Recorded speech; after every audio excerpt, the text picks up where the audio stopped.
ಹಿಜಾಬ್ ನಿಷೇಧ ವಾಪಸ್ ಪಡೆದಿದ್ದಕ್ಕೆ ಬಿಜೆಪಿ ಆಕ್ರೋಶವನ್ನ ವ್ಯಕ್ತಪಡಿಸ್ತಾ ಇದೆ. ಬೆಂಗಳೂರಿನಲ್ಲಿ ಸಚಿವ ಪ್ರಿಯಾಂಕ್ ಖರ್ಗೆ ರಿಯಾಕ್ಷನ್ ಕೊಟ್ಟಿದ್ದಾರೆ. ಎಲ್ಲ ಧರ್ಮಗಳಲ್ಲಿ ಅವರವರ ಆಚರಣೆ ಮಾಡುವುದಕ್ಕೆ ಹಕ್ಕಿದೆ.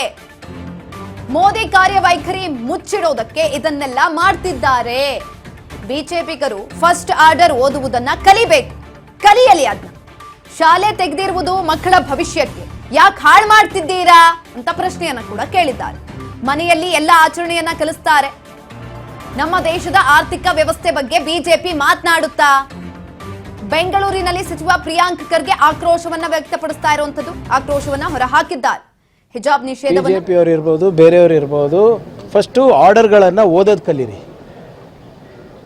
ಎಲ್ಲ ಧರ್ಮಗಳಿಗೆ ಅವರವರ ಆಚರಣೆ ಮಾಡಲಿಕ್ಕೆ ಒಂದು ಕಾನೂನಿನ ಚೌಕಟ್ಟಿನಲ್ಲಿ ಏನು ಅವಕಾಶ ಇದೆ, ಸಂವಿಧಾನಿಕವಾಗಿ ಏನು ಅವಕಾಶ ಇದೆ, ಅದನ್ನು ನಾವು ಮಾಡಿರೋದು. ಯಾವುದೇ ಒಂದೇ ಧರ್ಮಕ್ಕೆ ಮಾಡಿಲ್ಲ.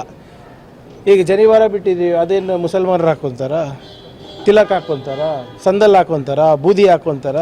ಸುಮ್ಮನೆ ಇದು ಅವರು ಮೋದಿಯವರ ಕಾರ್ಯವೈಖರಿಯನ್ನು ಮುಚ್ಚಿಡೋಕ್ಕೆ ಇವತ್ತು ಸುಮ್ಮನೆ ಇದು ಇಶ್ಯೂ ಮಾಡ್ತಾಯಿದ್ದಾರೆ. ಆರ್ಡ್ರ್ ಓದಿದಾರ ಅವರು ಕರೆಕ್ಟಾಗಿ? ನೋಡಿರಿ, ಈಗ ಶಾಲೆಗಳು ತೆಗೆದಿರೋದೇನಕ್ಕೆ? ಮಕ್ಕಳಿಗೆ ಒಂದು ಒಳ್ಳೆಯ ಭವಿಷ್ಯ ಇರಬೇಕು, ವಿದ್ಯಾಭ್ಯಾಸ ಆಗಬೇಕು, ಅವರಿಗೆ ಉದ್ಯೋಗ ಸಿಗಬೇಕು ಅಂದ್ಬಿಟ್ಟು ನೀವು ಅದು ಇದು ಬಿಟ್ಟು ಇವೆಲ್ಲನೂ ವಿಚಾರ ತಂದುಬಿಟ್ಟು ಅವ್ರ ಭವಿಷ್ಯ ಯಾಕೆ ಹಾಳು ಮಾಡ್ತಾ ಇದ್ದೀರಾ?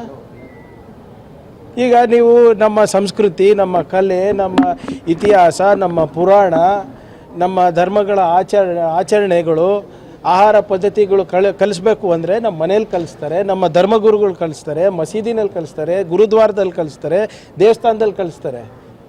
ಶಾಲೆಗಳಲ್ಲಿ ಇರೋದು ನೀವು ಹೋಗಿ ವಿದ್ಯಾಭ್ಯಾಸ ಮಾಡಲಿಕ್ಕಂತ. ನೀವು ಅದು ಇದು ಬಿಟ್ಟು ಇಂಥ ವಿಚಾರಗಳನ್ನು ನೀವು ತಂದುಬಿಟ್ಟು ನಮ್ಮ ರಾಜ್ಯಕ್ಕೆ ಇನ್ನೂ ಏನು ಹಿಂದೆ ತಗೋಬೇಕಂತ ಇದ್ದೀರಾ, ಹಿಂದೆ ಮಾಡಬೇಕಂತ ಇದ್ದೀರಾ? ಹಂಗಂದ್ರೆ ಎಲ್ಲ ಧರ್ಮದ ಆಚರಣೆ ಮನೆಯಲ್ಲೇ ಇರಲಿ, ಎಲ್ಲ ಧರ್ಮದ ಆಚರಣೆ ಮನೆಯಲ್ಲೇ ಇರಲಿ. ನೀವು ಡಿಕ್ಲೇರ್ ಮಾಡಿಬಿಡಿ, ನಮ್ಮ ರಾಜ್ಯದಲ್ಲಿ ನಾವು ಯಾವುದೇ ಧರ್ಮಕ್ಕಿರ್ಬೋದು, ಸಂಸ್ಕೃತಿಗಿರ್ಬೋದು, ಅದಕ್ಕೆ ನಾವು ಪ್ರೋತ್ಸಾಹ ಕೊಡಲ್ಲ ಅಂತ ಹೇಳಿಬಿಡಲಿ ಬಿಜೆಪಿ.